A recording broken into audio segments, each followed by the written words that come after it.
Venezuela tensions rise as American naval presence grows with 8 warships, 1,200 missiles and a nuclear submarine in the southern Caribbean. The U.S. says this buildup targets drug cartels, but President Maduro claims it aims for regime change. 8 military ships with 1,200 missiles and a nuclear submarine are targeting Venezuela.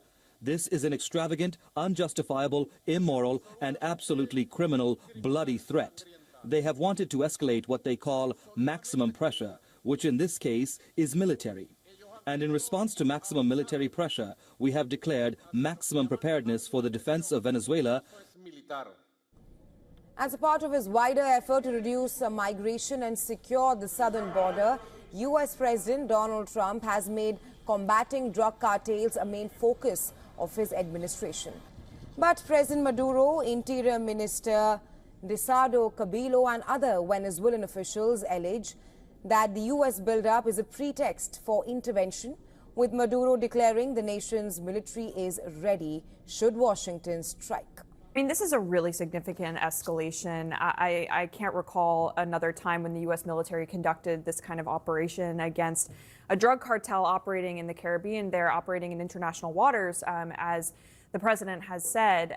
But still, you know, this is obviously part of the president's broadening campaign to go after these drug cartels, particularly Tren de Aragua, which comes from Venezuela. And according to the president, he said that, early this morning on his orders, U.S. military forces conducted this kinetic strike against terrorists, he says, that were positively identified by the U.S. military. So he's suggesting that they knew who these people are, they knew they were carrying drugs to the U.S., and they took action. Now, what we don't know is exactly what kind of military asset was used to actually carry out this attack, although the president did say that 11 people on board that boat there were killed.